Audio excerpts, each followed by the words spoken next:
یسرت ابن حشام میں حضور پاک صلی اللہ علیہ وسلم یعنی محمد بن اسحاق کی روایت نقل کی گئی ہے کہ جب حضور پاک صلی اللہ علیہ وسلم کی دعوت کفار مکہ کی ساری کوششوں کے بعد پھیلتی جا رہی تھی، یعنی مکہ کے جو کفار تھے، کافر تھے، کس قدر کوشش کر رہے تھے اسلام کو روکنے کی، لیکن دعوت جو تھی وہ دور دور تک پھیلتی جا رہی تھی. ساری مخالفتوں کے بعد بھی لوگوں کے دل کو اسلام چھو رہا تھا، عام ہوتی ہوئی نظر آ رہی تھی. تو اس پر نضر بن حارث نے لوگوں سے کہا کہ جس طرح تم اس شخص کا مقابلہ کر رہے ہو اس سے کام نہیں چلے گا. کیسے مقابلہ کر رہے تھے وہ نبی کا؟ جادو ہے، جادوگر ہے، کاہن ہے، جھوٹا ہے، ایسے ایسے بول رہے تھے نا نبی کے بارے میں. تو ان میں ایک شخص تھا نضر بن حارث، جو لوگ جس کی بات سنتے تھے. تو اس نے کیا کہا، تم ایسے مقابلہ کر رہے ہو، ایسے کوئی کام نہیں چلے گا. یہ شخص تمہارے درمیان بچپن سے ادھیڑ عمر کو پہنچ چکا ہے، آج تک وہ اخلاق میں تم سب سے بہتر آدمی تھا. یعنی کوئی تمہاری بات کا یقین نہیں کرے گا کہ وہ جھوٹے ہیں، کیونکہ وہ تو اتنے سچے ہیں، کوئی بھی یقین نہیں کرے گا. سب سے زیادہ سچا اور سب سے زیادہ بڑھ کر امانت دار تھا. اب تم کہتے ہو کہ وہ کاہن ہے، شاعر ہے، مجنون ہے. آخر ان باتوں کا کون یقین کرے گا؟ کیا لوگ ساحروں کو نہیں جانتے کہ وہ کس قسم کی جھاڑ پھونک کرتے ہیں؟ یعنی جادوگر جھاڑ پھونک کرتے ہیں نا. کیا لوگوں کو نہیں معلوم کہ کاہن کس قسم کی باتیں کرتے ہیں؟ کیا لوگ شعر و شاعری سے واقف نہیں؟ کیا لوگوں کو مجنون اور جنون کی کیفیت کا علم نہیں؟ مجنون یعنی جو دیوانہ ہوتا ہے، وہ پاگل پن کی حرکتیں کرتا ہے نا. تو تم ان کو پاگل بتاتے ہو تو وہ تو ایسی کوئی حرکت بھی نہیں کرتے. لوگ تمہاری باتوں کا کیسے یقین کریں گے؟ ان الزامات میں کون سا الزام ایسا ہے جو حضور پاک صلی اللہ علیہ وسلم پر فٹ بیٹھتا ہو؟ کس نے کہا تھا؟ یہ نظر نے، جو ان میں سب سے بڑا آدمی تھا. اس نے سب کو بلا کر بولا تھا کہ تم ایسے ایسے الزام لگاتے ہو، کوئی تم پر یقین نہیں کرے گا. ٹھہرو، اس کا علاج میں کرتا ہوں. یعنی اس نے کیا کہا، تم کچھ مت بولو، میں اس کا علاج کرتا ہوں. اس کے بعد وہ مکہ سے ایران گیا.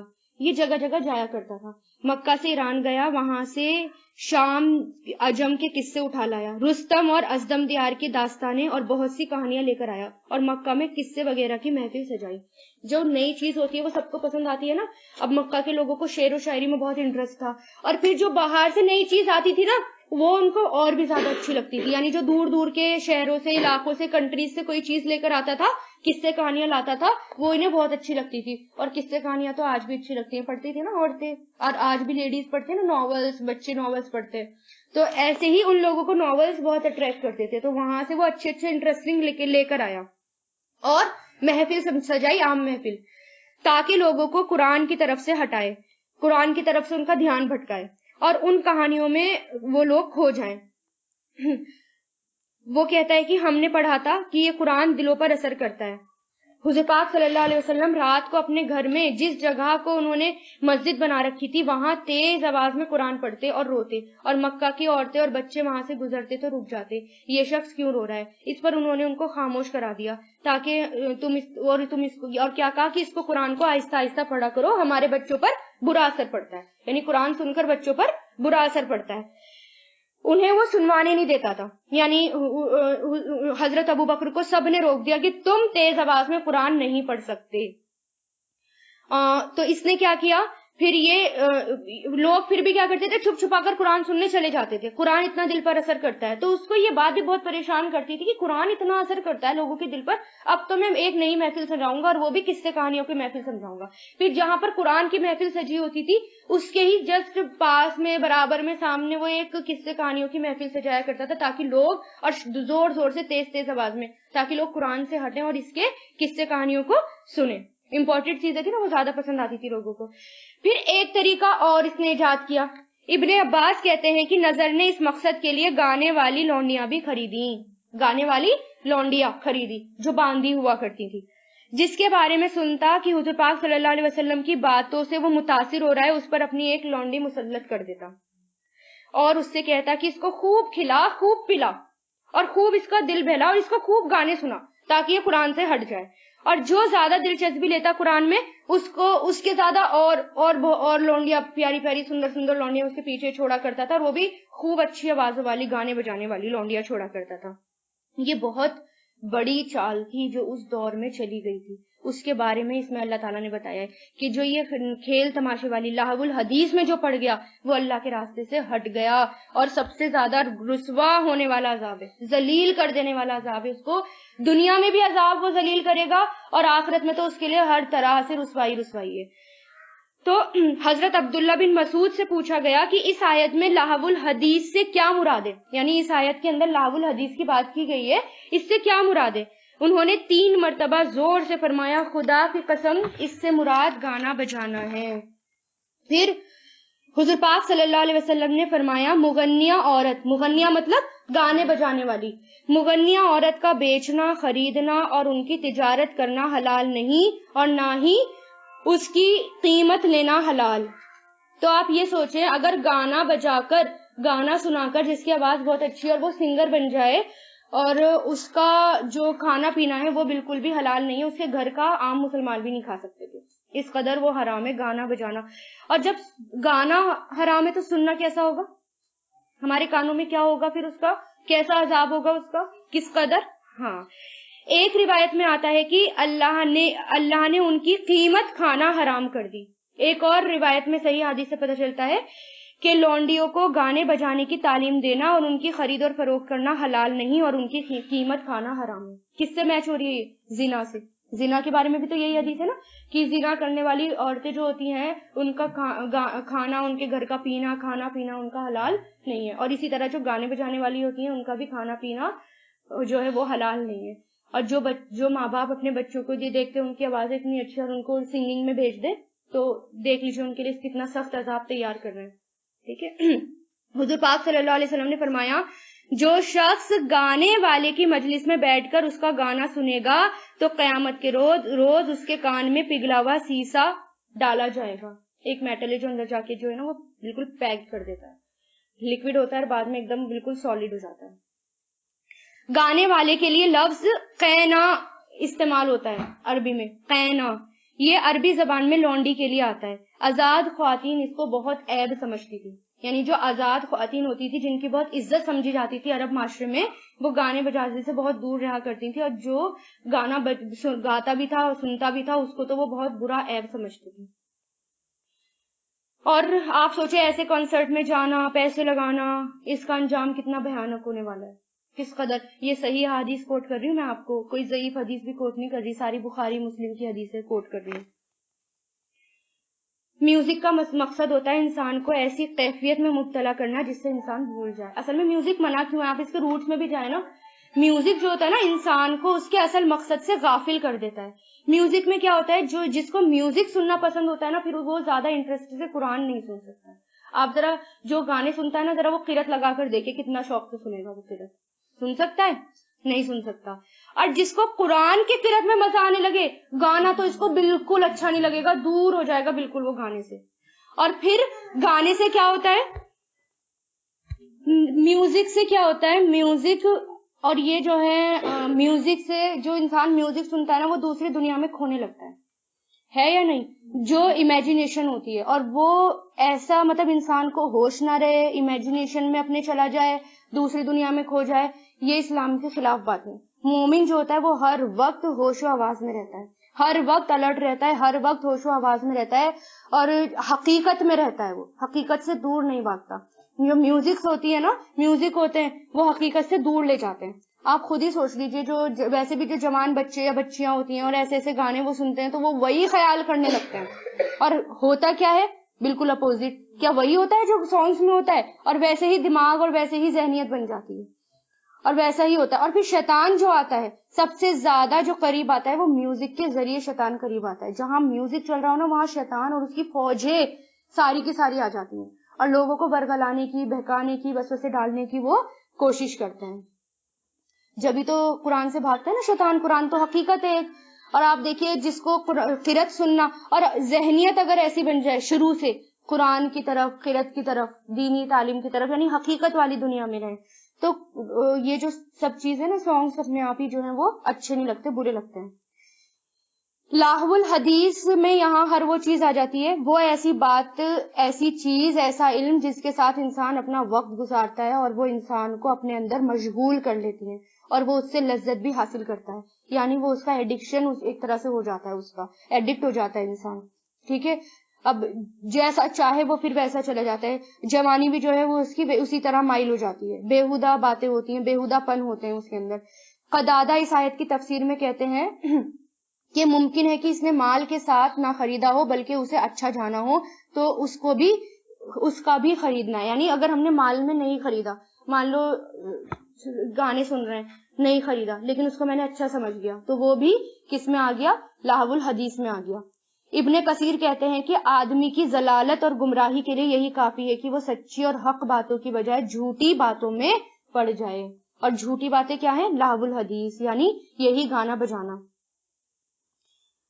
ہاں, اور عبداللہ بن دینار کہتے ہیں کہ میں عبداللہ بن عمر رضی اللہ تعالیٰ عنہ کے ساتھ کہیں گیا, وہ ایک چھوٹی سی لڑکی کے پاس سے گزرے جو گا رہی تھی. اس پر ابن عمر رضی اللہ تعالیٰ عنہ نے کہا کہ اگر شیطان کسی کو چھوڑتا تو اس کو بھی چھوڑ دیتا. یعنی اس کو شیطان نے پکڑ رکھا تھا, اس لیے وہ گانا گا رہی تھی. جو بھی ایسے سانگز گاتا ہے, سنتا ہے, مطلب وہ شیطان کے قبضے میں پوری طریقے سے آ چکا. اب شیطان جیسا چاہے اس کے ساتھ رویہ کرے.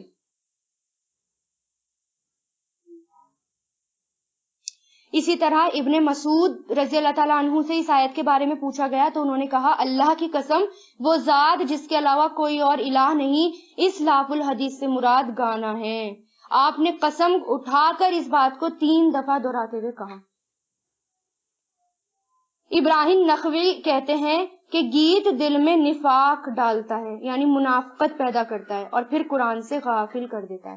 یعنی جس کے دل میں جس کو یہ ہے کہ میرے اندر نفاق آ جائے, منافقت آ جائے, تو وہ آرام سے گانا جو ہے وہ سن سکتا ہے. اور جو حقیقت میں رہنا چاہتا ہے, سچا مومن ہے, محسن ہے, اور اس کو جو ہے آخرت پر یقین ہے اور اللہ تعالیٰ سے ملنا چاہتا ہے, تو وہ گانے بجانے اور ایسی فالتو کی باتوں سے لہو الحدیث سے وہ دور رہتا ہے. اور جو ایسے کھیل جو انسان کو مقصد سے غافل کر دیں, جس کا کوئی فائدہ نہیں ہے, نہ تو دین کا فائدہ ہے نہ دنیا کا فائدہ ہے, وہ بھی کس میں آ جاتے ہیں, لہو الحدیث میں. اور اس میں پیسہ لگانا بھی کیا ہو گیا, اسراف ہو گیا اور گناہ کا کام ہو گیا.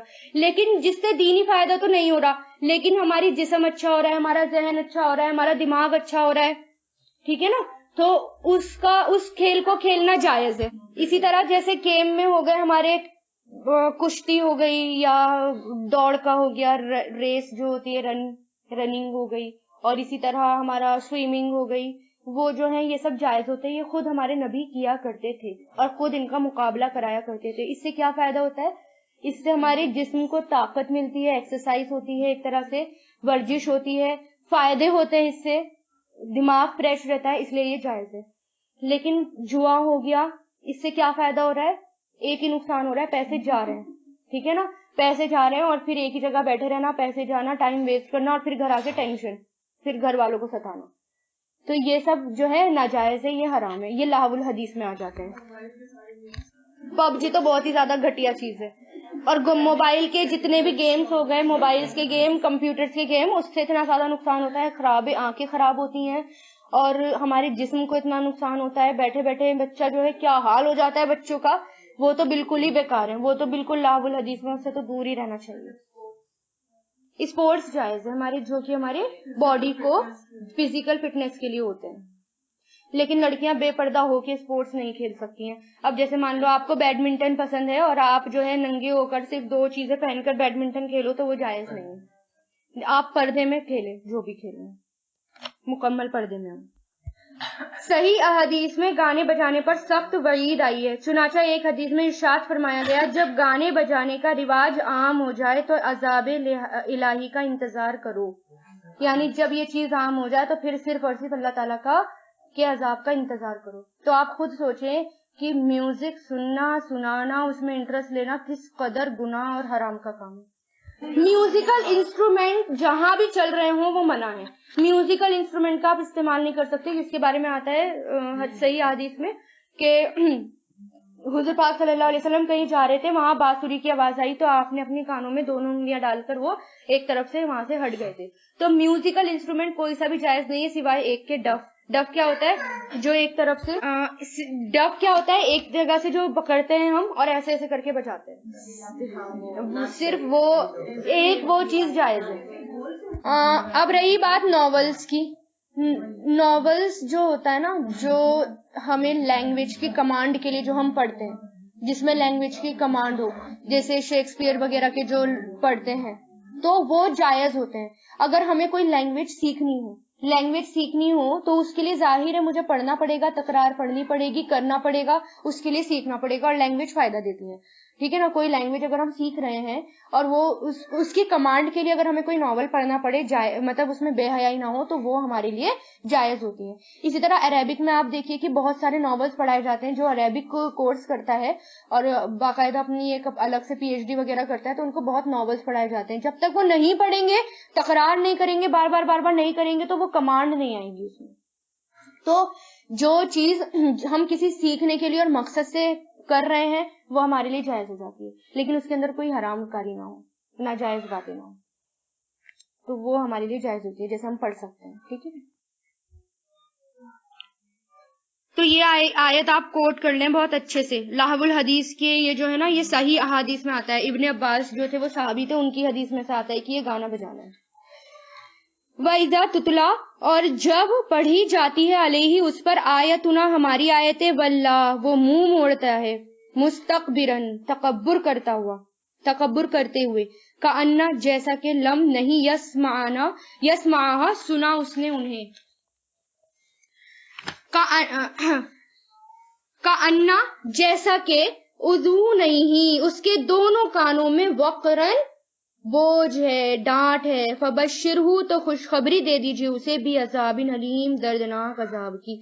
یعنی جو گانے بجانے والی باتیں پیچھے چل رہی تھی اس شخص کے بارے میں، کہ جب اللہ تعالیٰ کی آیتیں اس کو پڑھ کر سنائی جاتی تھی تو وہ منہ موڑ کے چلا جاتا تھا، جیسے کہ اللہ تعالیٰ نے اس کے کان میں ڈانٹ لگا دی ہو. تو ایسے لوگوں کے لیے دردناک عذاب. اب آپ یہ سوچیں کہ شروع سے ہمیں نا یہ بچوں کے اندر ڈالنا پڑے گا. اچانک سے آپ کہہ دیں گے تو بچے جلدی سے نہیں مانیں گے. آپ شروع سے ان کو سکھائیں کہ اس کے اندر کیا برا ہے، کیا اچھا ہے، اس کی حقیقت اور ریزن بتائیں. بغیر بھی ریزن کے بتائیں گے تو وہ نہیں مانیں گے. اس کے پیچھے ہر طریقے کے کیا ریزن ہے وہ بتائیں، اور اس کے بعد حدیثیں بتائیں، اور ان کو بتائیں کہ دیکھو یہ کتنی غلط چیز ہے. تو خود ہی ان کو جو ہے قرآن کی طرف اٹریکشن ہونے لگے گا. قرآن سنیں گے، اور ظاہر ہے جب قرآن سنیں گے نا تو دنیا میں بھی ترقی ملے گی انہیں، اور آخرت میں بھی ترقی ملے گی، اور حقیقت میں رہیں گے، اور بے حیائی سے دور رہیں گے، شیطان سے سب سے زیادہ دور رہیں گے. تو آپ سوچئے، یعنی وہ جو ہے گانے بجانے سنتا تھا تو اس لیے وہ قرآن سے دور تھا، اور اس کے لیے اللہ تعالیٰ نے کیا کہا؟ دردناک عذاب. تو ہمارے لیے کیا ہوگا؟ ان الذین، بے شک وہ لوگ جو آمنو ایمان لائے، وعملوا الصالحات اور انہوں نے عمل کیے نیک، ان کے لیے جنات باغات ہیں، نعیم نعمتوں والے، خالدین فیہا ہمیشہ رہنے والے ہیں اس میں، وعد اللہ وعدہ ہے اللہ کا، حقاً سچا، وہو العزیز الحکیم اور وہ زبردست حکمت والا ہے. یعنی اگر ہم ان سب سے دور رہیں گے، پیچھے ہے نا اور فوراً یہ آیتیں آئیں، اگر ان سب باتوں سے، لہو الحدیث سے، بیکار کی باتوں سے دور رہیں گے، تو جو لوگ ان سب سے دور رہیں گے نا وہی نیک عمل کریں گے، پھر وہی اپنی زندگی کو با مقصد بنائیں گے، اپنی زندگی کو ضائع ہونے سے بچا لیں گے، اور پھر وہی لوگ ہیں جن کے لیے نعمتوں والی جنت ہے. اس نے پیدا کیا السماواتی آسمانوں کو، والارض اور آسمانوں کو، بغیر عمدن ستونوں کے، ستون مطلب پلرز، ترونہا تم دیکھتے ہو انہیں، وَأَلْقَا اور اس نے ڈال دیے، الْأَرْضِ زمین میں، رواسیہ پہاڑ، کے تمیدہ یہاں پر نہ کریں گے اس کا کہنا، وہ ڈھلک جائے یعنی ہلے، بکم تمہیں لے کر، وَبَسَّا اور اس نے پھیلا دیے، فیہا اس میں، من کلی ہر قسم کے، دابتن جاندار، وَأَنزَلْنَا اور ہم نے نازل کیا، من السمائی آسمان سے، ماءً پانی، فَأَنبَتْنَا پھر اگائی ہم نے، فیہا اس میں، من کلی زوجن ہر قسم کے جوڑے، کریم عمدہ بہترین جوڑے. عمدہ کریم یہاں پر بہترین ہے، عمدہ کے معنوں میں، عزت والا بھی وہی ہوتا ہے نا، بہترین اور عمدہ جو ہوتا ہے. تو اللہ تعالیٰ کیا کہہ رہے ہیں کہ غور کرو، آسمان جو ہے تمہارے اوپر ٹکا ہوا ہے، اور وہ بغیر پلرز کے ہے. کہیں پلرز نظر آتے ہیں ہمیں؟ نہیں نظر آتے نا. لیکن یہاں پر اگر کمرے میں آپ کو چھت کو اگر کھڑا ٹکانا پڑ جائے تو بغیر پلرز کے کون اس کو ہوا میں لٹکا سکتا ہے؟ کوئی بھی نہیں. لیکن آسمان پہ غور کرو کہ وہ بالکل بغیر پلرز کے ہے، کہ جو ہمیں نظر آتے ہیں، ہے نا. اور زمین کتنے بڑے بڑے پہاڑ ہیں, اگر نہیں ہوتے پہاڑ تو زمین ہلنے لگتی, اتنی ہلتی کہ ہم ایک دوسرے کے اوپر جھول رہے ہوتے آج. اور اس نے پھیلا دی ہر قسم کے جاندار, کتنی زیادہ اسپیشیز پائی جاتی ہے نا آج, 10 لاکھ کے قریب پائی جاتی ہیں, اور کہیں اس سے کہیں زیادہ گنا صرف زمین میں, اور کہیں زیادہ 3 گنا زیادہ سمندر میں پائی جاتی ہیں. تو کتنی مخلوق ہو گئی جس کے بارے میں انسان جانتا ہی نہیں. اور کبھی کبھی کوئی نئی چیز دکھ جائے تو کتنی میڈیا اور ہر نیشنل جیوگرافی ہر جگہ اس کو کیسے کور کرتے ہیں, اور جبکہ اتنی زیادہ ہے کہ انسان ان کے بارے میں جانتا ہی نہیں. تو یہ بھی اللہ تعالیٰ کی تخلیق ہے کہ ہر چیز میں تم غور کرو, اور ہر چیز کا اللہ تعالیٰ نے جوڑا بنایا ہے, ہر چیز کا جوڑا ہے, یعنی کوئی بھی چیز بغیر جوڑے کے نہیں ہے, چاہے انسان ہو, چاہے جانور ہو, چاہے میٹل ہو, چاہے ایٹم ہو, ایٹم کا اینٹی ایٹم, پروٹون کا اینٹی پروٹون, ہر چیز موجود ہے. ٹھیک ہے نا, ہر چیز کے جوڑے موجود ہیں. ہاذا یہ ہے خلق اللہ, تخلیق اللہ کی, فارونی تو دکھاؤ مجھے, ماذا کیا کچھ, خلقا پیدا کیا, الذین ان لوگوں نے, جو من دونی ہی اس کے سوا ہیں, بلکہ ظالمون ظالم لوگ, فی دلال مبین کھلی ہوئی گمراہی میں ہیں. یعنی اللہ تعالیٰ کہہ رہے ہیں جس کو تم اللہ کے علاوہ مانتے ہو, دکھاؤ مجھے انہوں نے کیا پیدا کیا, کیا چیز انہوں نے پیدا کیا. بلکہ جو تم اللہ کے علاوہ کسی اور کو مانتے ہو تم کون ہو, ظالم. اور ظالم کون ہے, کھلی ہوئی گمراہی میں. وَلَقَدْ اور در حقیقت, آتینا عطا کی ہم نے لقمان کو حکمت. لقمان علیہ السلام کا ذکر. کون تھے لقمان علیہ السلام, کون تھے, کیا پیغمبر تھے؟ نہیں تھے, نبی نہیں تھے, پیغمبر نہیں تھے, اللہ تعالیٰ کے وہ نیک بندے تھے جنہیں اللہ تعالیٰ نے حکمت اور عقل اور فہم سے نوازا تھا. یعنی ان کے پاس حکمت بھی تھی, عقل بھی تھی, اور فہم یعنی سمجھ بھی تھی, بصیرت عطا کر رکھی تھی اللہ تعالیٰ نے انہیں. ہر چیز کے 2 پہلو انہیں نظر آتے تھے, ایک تو ظاہری جو سب کو نظر آتا ہے, اور اس کے پیچھے جو اس کا پہلو ہوتا ہے وہ بھی. ان سے کسی نے پوچھا کہ تمہیں یہ فہم اور یہ شعور کیسے حاصل ہوا, یعنی اتنے سمجھدار ہو آپ کو وہ کیسے حاصل ہوا. انہوں نے فرمایا راست باری سے اور امانت کے اختیار کرنے سے, اور بے فائدہ باتوں سے اجتناب اور خاموشی کی وجہ سے. یعنی حکمت اگر کسی کو چاہیے تو یہ سب کام چھوڑنے پڑیں گے, محتاط رہنا پڑے گا, یعنی میچور رہنا پڑے گا, امانت کے معاملے میں آپ کو احتیاط رکھنی پڑے گی, بے فائدہ باتوں سے بچنا پڑے گا, اور خاموش زیادہ رہنے کی کوشش کریں. ابھی آئے گا آواز کے بارے میں, کیونکہ بے فائدہ باتیں جو ہوتی ہیں نا انسان کو پھر ہٹائی دیتی ہیں, اور پھر وہ دنیا کا بھی نقصان کرتی ہیں اور آخرت کا بھی. ان کی حکمت اور کتنی حکمت تھی ان کے اندر, ایک واقعہ بھی ان کا ملتا ہے صحیح احادیث میں. کہتے ہیں کہ وہ غلام تھے, ان کے آقا نے کہا کہ بکری ذبح کرو اور اس کی 2 سب سے بہترین حصے نکال کر لاؤ, یعنی بکری ذبح کر کے اس کے بہترین حصے نکال کر لاؤ. ان کے آقا نے کہا بکری ذبح کرو اور اس کے 2 سب سے بہترین حصے نکال کر لاؤ, تو وہ دل اور زبان نکال کر لائے. پھر کچھ دنوں بعد ان کے آقا نے کہا کہ بکری ذبح کرو اور اس کے 2 بدترین یعنی برے حصے نکال کر لاؤ. دوبارہ وہ دل اور زبان نکال کر لائے.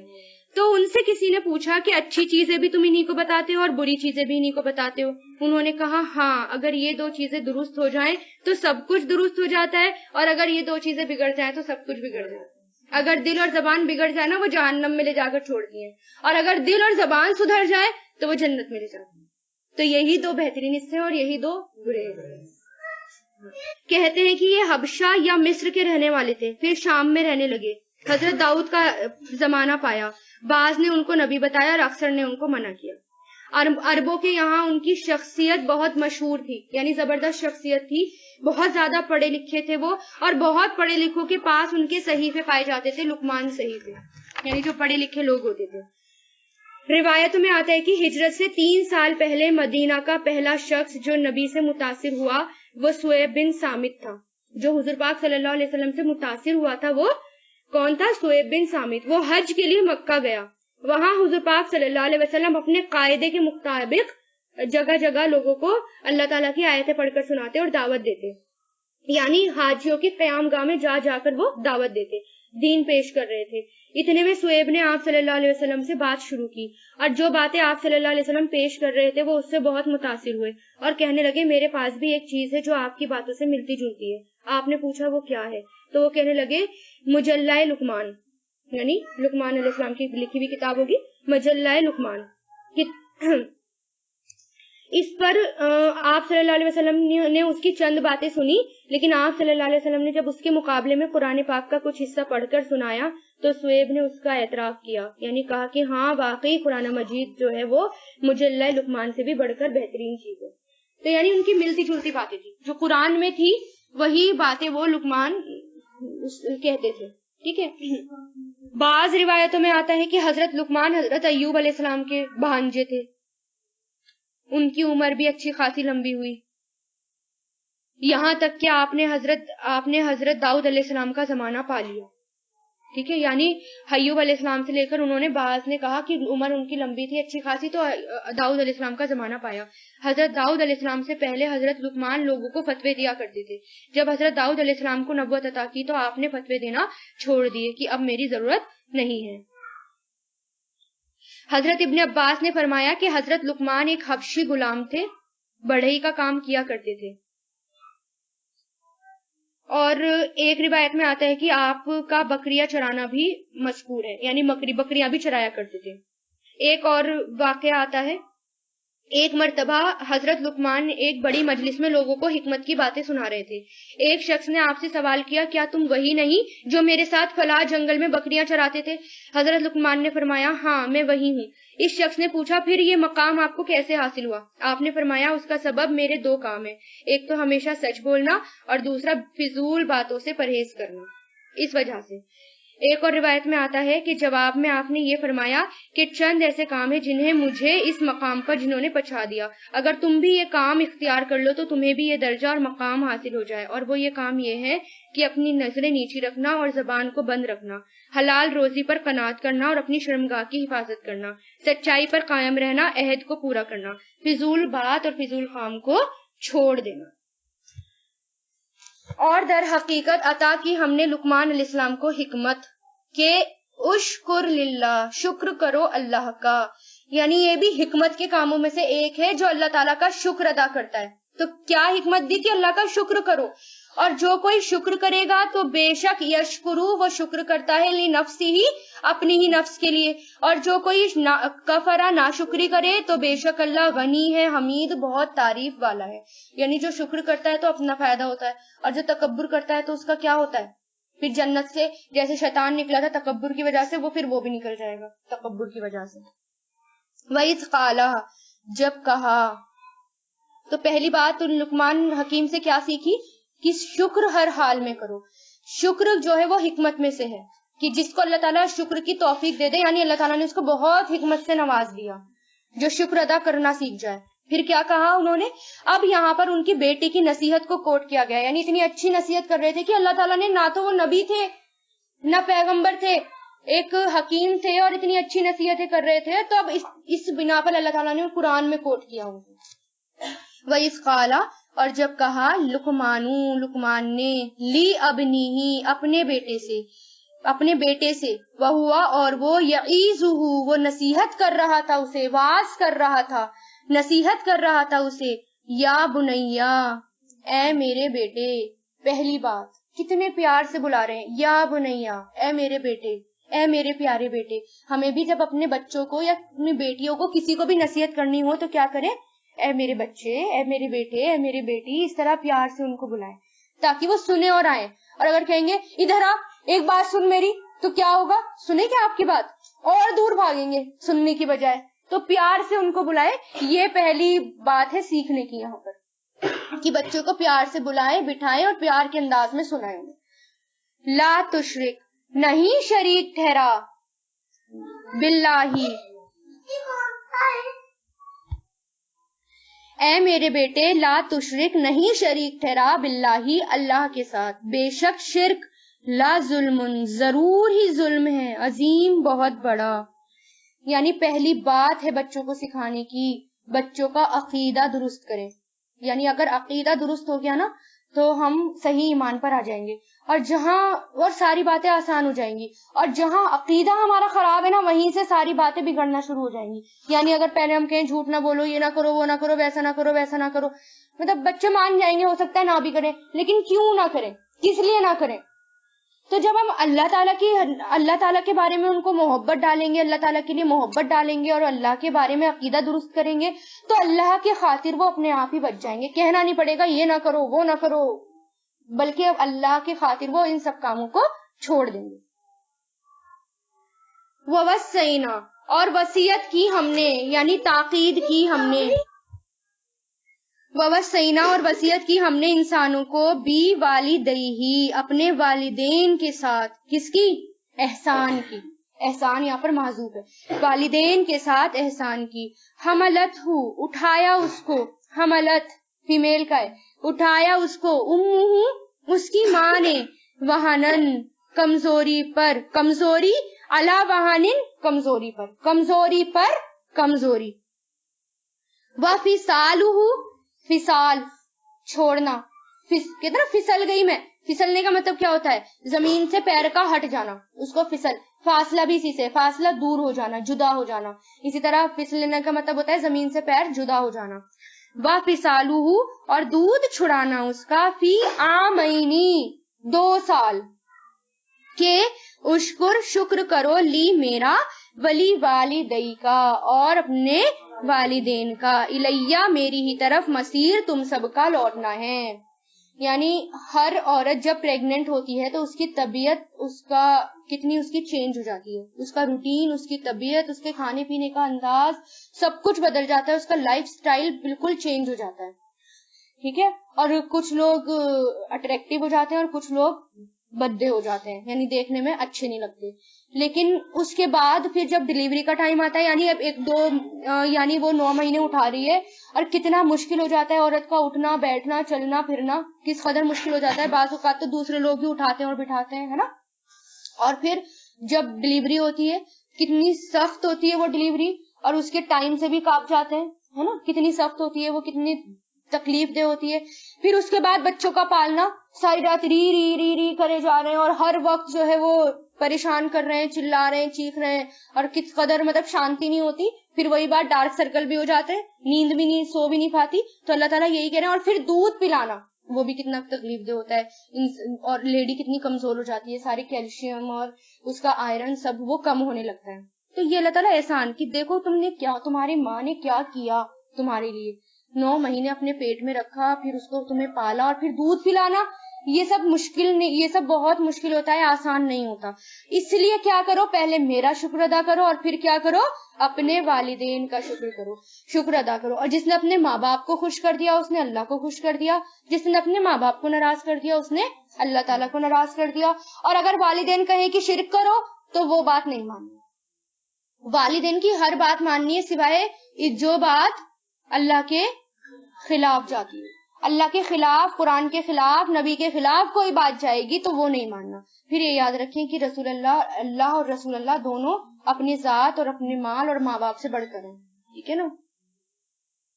سفیان ابن عیینہ کہتے ہیں جو 5 نمازیں ادا کرتا ہے گویا اس نے اللہ کا شکر ادا کر دیا، اور جو ہر نماز کے بعد والدین کے لیے دعا کرتا ہے تو گویا اس نے دونوں کا شکر ادا کر دیا. کون سی؟ رب ارحمہما کما ربیانی صغیرا. زور سے پڑھیں. اس کو کہنا نہ بھولا کریں، نماز کے بعد ضرور یہ دعائیں پڑھا کریں. ٹھیک ہے. تو والدین کا شکر ادا کریں، اور شکر ادا کرنے کے لیے کیا کریں؟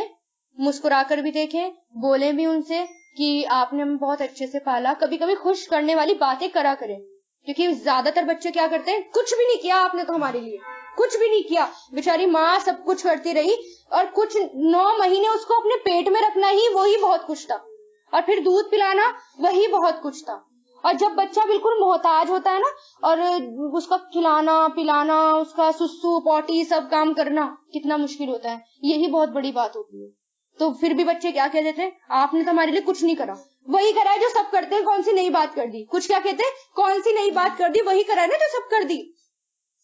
آپ کو پتا ہے نا جب وہ والی سورت آئی تھی سورہ اعراف، اور میں نے اس میں ایک حدیث کوٹ کری تھی آپ کو کہ نبی سے پوچھا گیا تھا اعراف پر کون لوگ رکے ہوئے. ان میں سے ایک کے بارے میں آتا ہے، رسول اللہ نے فرمایا اس میں وہ روکے گئے ہیں جو کہ فی سبیل اللہ جہاد کے لیے نکلے، لیکن ماں باپ کی نافرمانی کے بعد بھی وہ جہاد میں گئے. یعنی اللہ کے راستے میں نکلنا ان کو جنت میں لے گیا اور ماں باپ کی نافرمانی کرنے نے جنت سے روک دیا، تو وہ اعراف پر ہوں گے، ہم کہاں ہوں گے؟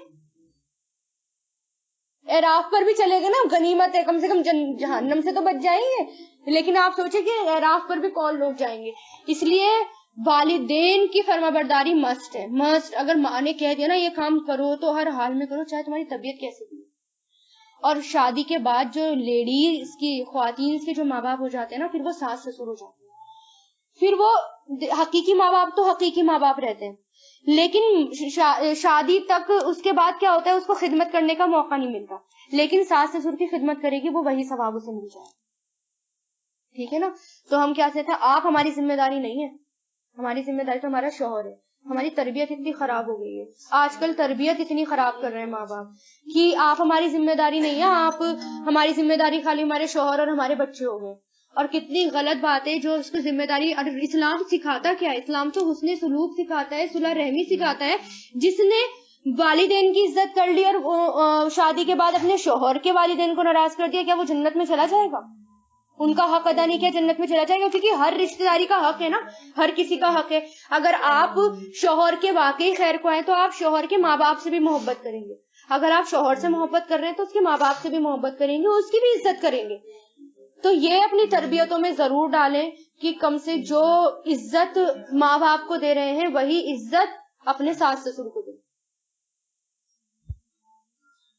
اور ساسیں بھی جو ہیں جیسا مقام بیٹی کا رکھتی ہیں ویسا ہی بہو کا، جیسا وہ بیٹی کے ساتھ سلوک کرتی ہیں ویسا ہی ان کو کرنا چاہیے بہو کے ساتھ، تو دونوں کے اوپر بات آ جاتی ہے۔ لیکن فی الحال یہاں والدین کی بات ہو رہی ہے، اس لیے میں نے والدین کو کوٹ کرا کہ شادی کے بعد بھی ان والدین کا دھیان رکھنا بھی ہماری ذمہ داری ہے، اور ہمارے اسلام کا حسن ہے، اور ہمارے اسلام کا اخلاق ہے۔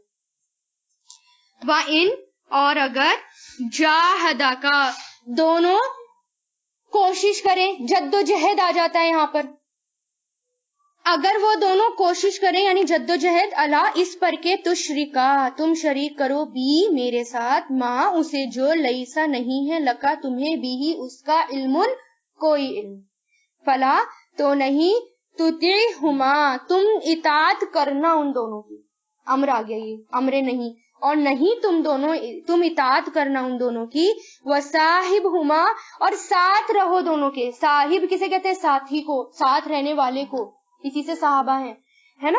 ساتھ رہو ان دونوں کے، فی الدنیا، دنیا میں، معروفاً، بھلے طریقے سے، اچھے طریقے سے، واتبعی، اور پیروی کرو، سبیلا، راستے کی، من، اس کی جو، انابا، رجوع کرے، الیہ، میری طرف، ثم، پھر، الیہ، میری طرف، مرجعکم، تمہارا لوٹنا ہے، فانبئکم، پھر میں تمہیں بتاؤں گا وہ جو تھے تم تعملون، عمل کرتے، کیونکہ پہلے بات آ گئی ہے کہ والدین کے ساتھ احسان کرو، پھر اللہ تعالیٰ نے یہ بھی کلیئر کر دیا کہ اگر والدین شرک کرنے کو کہیں تو کسی بھی حالت میں شرک نہیں کرنا، لیکن ان کے ساتھ رہنا ہے، ان کا ساتھ نہیں چھوڑنا، دنیا میں اچھے طریقے سے ان کا ساتھ رہنا ہے، اور ان کی پیروی کرنی ہے، ہر بات میں پیروی کرنی ہے سوائے اللہ کے خلاف جو بات جائے، اور پھر سب کا لوٹنا کس کی طرف ہے؟ اللہ تعالیٰ کی طرف، اور جو اللہ تعالیٰ کے حکم کی خلاف ورزی کرے گا پھر اس کا نتیجہ اللہ تعالیٰ اسی کو بتا دیں گے کہ کیا ہوتا ہے۔ یا بنیا، پھر یہ بات آ گئی، اے میرے بیٹے، پھر پیار سے سمجھا رہے ہیں، یا بنیا، انہا، بے شک وہ، اگر، تکو، ہو، مسقالا، ذرہ، وزن برابر، مسقال کسے کہتے ہیں؟ وزن کو، ہاں، وزن برابر بھی، حبتن، دانے کے، من خردلن، رائی کے دانے کے برابر بھی، فتکن، تو وہ ہو، فی صخرتن، کسی چٹان میں، صخرتن، چٹان میں، یا فی السماوات، آسمان میں، یا فی الارضی، زمین میں، یاتی، لے آئے گا اسے اللہ، بے شک اللہ، لطیفن، بہت باریک بین، خبر رکھنے والا ہے، یعنی دیکھیں کتنے اچھے سے آپ کانفیڈینس دیکھیے اور سمجھانے کا لیول دیکھیے کتنا اچھا ہے کہ وہ یہ کہہ رہے ہیں کہ تم جو بھی کام کرو گے چاہے اچھا کرو، ذرہ برابر بھی اچھا کرو یا ذرہ برابر بھی برا کرو، اگر وہ پہاڑ کے نیچے ہوگا، چٹان کے نیچے ہوگا یا آسمان میں ہوگا، اللہ تعالیٰ قیامت کے دن تمہارے سامنے اس کو حاضر کر دے گا۔ اچھا عمل ہوگا اگر ہم نے کوئی رائی کے دانے کے برابر بھی عمل کیا، چھوٹا سا عمل کیا ہے؟ کسی کو دیکھ کے مسکرا دیا، اب وہ بھی خوش ہو گیا، سب سے چھوٹا ہے نا یہ عمل، تو کیا ہوا؟ وہ بھی اللہ تعالیٰ تمہارے سامنے لے کر آئے گا. لیکن اگر تم نے کسی کو دیکھ کر منہ بسوڑ لیا، خراب کر لیا ایسے کر کے، کتنا چھوٹا عمل ہے، پھر کیا ہوگا؟ وہی اللہ تعالیٰ قیامت کے دن اس کو لے کر آ جائے گا. یعنی تم جو بھی کرو گے اللہ تعالیٰ کے سامنے، جب اللہ تعالیٰ کے سامنے جاؤ گے اس کو اپنے نام اعمال میں پاؤ گے. ہاں اگر کوئی گم جائے، کیونکہ اللہ تعالیٰ باریک بین خبر رکھنے والا ہے نا. ایک موقع پر حضور پاک صلی اللہ علیہ وسلم نے فرمایا کہ جان لو اگر ساری دنیا مل کر تمہیں کوئی فائدہ پہنچانا چاہے تو کچھ فائدہ نہیں پہنچا سکتی سوائے اس کے جو اللہ نے تمہارے لیے لکھ دیا ہو. یعنی جو فائدہ اللہ نے لکھ دیا وہ تو مل کر رہے گا، اس کے علاوہ نہیں. اور اگر سب مل کر تمہیں نقصان دینا چاہیں تو کوئی نقصان نہیں پہنچا سکتا سوائے اس کے جو اللہ تعالیٰ نے تمہارے لیے لکھ دیا ہو. قلم اٹھا لیے گئے، صحیفے خشک ہو گئے. سبحان اللہ. یہ بات سنتے ہی انسان کے اوپر سے پہاڑوں جیسا بھی بوجھ کیا ہو جاتا ہے؟ ہلکا ہو جاتا ہے. کیونکہ ہم دوسروں کے اوپر ڈیپینڈ رہتے ہیں، ہے نا، اور ہم سوچتے ہیں کہ میں یہاں پر آؤں گی تو میرا یہ نقصان ہو جائے گا، میں اللہ تعالیٰ کی باتیں سنوں گی یہ نقصان ہو جائے گا، میں دین پر چلوں گی میرا یہ نقصان ہو جائے گا. نقصان صرف اتنا ہوگا جو واقعی میں ہونا ہی ہے آپ کا، چاہے آپ اللہ کے راستے میں نکلے یا نہ نکلے. جو نقصان ہونا ہے وہ ہونا ہے. اور فائدہ بھی صرف اتنا ہی ملے گا جو اللہ تعالیٰ نے قسمت میں. یا بنیا، اے میرے بیٹے، اقیم الصلاۃ، قائم کرو نماز، وامر، اور حکم دو، بالمعروفی، نیکی کا، ونہا عن المنکر، اور روکو برائی سے. اب پھر سے یہ بات آ گئی، یعنی ان کی نصیحتوں میں بھی تو دعوت کا پوائنٹ تھا کہ دعوت ضرور دینا. نماز اور زکوٰۃ کے بعد فرض کیا ہے ہمارے اوپر؟ دعوت دینا. اور ہم نے دعوت کو چھوڑ دیا ہے نا، دعوت دینا چھوڑ دیا ہے، قرآن کی طرف بلانا چھوڑ دیا ہے، خود بھی آنا چھوڑ دیا. اسی وجہ سے عذاب آ رہا ہے، اسی وجہ سے ہمارے اوپر اتنا کچھ ہو رہا ہے. وَاصْبِرْ، اور صبر کرو اس پر جو اصابکا پہنچے تجھے، بے شک یہ من عزم الامور، ہمت کے کاموں میں سے ہے. امور امر کی جمع، ہمت کے کاموں میں سے ہے. لکھ لو اس کو، صبر کرنا بہت ہمت کے کاموں میں سے. یعنی انہوں نے کیا کہا کہ آپ نماز قائم کرو، زکوٰۃ دو، اس کے بعد کیا ہے کہ نیکی کا حکم دو، برائی سے روکو. جب آپ کسی کو دعوت کے لیے نکلیں گے تو کیا ہوگا؟ لوگ آپ کی بے عزتی بھی کر سکتے ہیں، بعض اوقات لوگ آپ کو تانا بھی دے سکتے ہیں، کچھ بھی کر سکتے ہیں، اور آپ کے بلانے پر آ بھی نہیں سکتے، یا بہت کچھ جو مسلمانوں کے ساتھ ہوا ہے وہ بھی ہو سکتا ہے. تو اس پر کیا کرو؟ صبر کرو. ہر کام پر صبر کرو. جو بھی آپ اللہ تعالیٰ کے خاطر کام کر رہے ہیں اس پر صبر کرو. اور صبر کس کے کاموں میں سے ہے؟ ہمت کے کاموں میں سے. کچھ چھٹا ان کی نصیحتوں میں اب تک؟ تو بچوں کو کیا پتہ چلتا ہے اس سے؟ بچوں کو بھی صبر سکھانا چاہیے. کیونکہ ہم ہر بات میں کتنا نہیں اس کو ایسا مت کرو، یہ روئے گا، اس کو تکلیف پہنچے گی، یہ روئے گا. اس بات پہ ہم اس کو اتنا نازک بنا لیتے ہیں کہ صبر شروع سے ہی نہیں آتا پھر. ٹھیک ہے، تھوڑا سا اگر ان کو تکلیف پہنچ رہی بھی ہے نا تو اس سے صبر سکھائیں کہ صبر کرنا سیکھو. تھوڑی سی کوئی تکلیف ہو گئی نا تو ماں کو ہی پریشان ہو جاتی ہے کہ اتنی کیسے دور کروں، کیا کروں کیسے کروں. تو آپ صبر کریں اور اس کو بھی صبر کرنا سکھائیں کہ اللہ کی خاطر صبر کرو، اللہ تعالیٰ اس کو دور کریں گے. اور جتنی تکلیف تم پر آ رہی ہے اس کو برداشت کرو، اللہ تعالیٰ تمہارے گناہوں کو جھاڑ دے گا.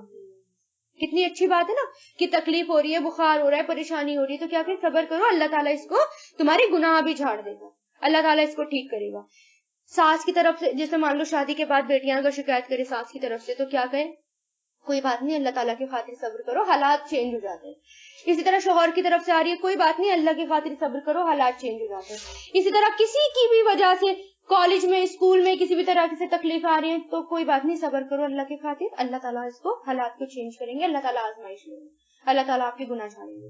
ہر بات میں آپ کو کیا کہنا ہے؟ صبر کی تلقین دینی ہے، خود بھی کرنا ہے اور بچوں کو بھی صبر کرنا سکھانا ہے. اور دعوت کا کام ضرور سکھانا، یہ تو مسٹ ہے، آج کے ٹائم میں مسٹ ہے. ہر بار کتنا آپ قرآن پڑھ لیا آپ نے اور کتنی بار آ گیا یہ والی لائن، یہ والی آیت کتنی بار آ گئی. تو یہ تو مسٹ ہی مسٹ ہے. جو بھی قرآن کے لیے ٹیچرز تیار ہو رہی ہے نا پڑھانے کے لیے، تو وہ یہ والا کام بھی ضرور سکھائیں، لکھ لیں کہ مجھے یہ بھی سکھانا ہے، ایک ہفتہ مجھے اس میں لگانا ہے، یہ بھی مجھے دعوت تبلیغ کیسے کریں یہ بھی سکھانی ہے.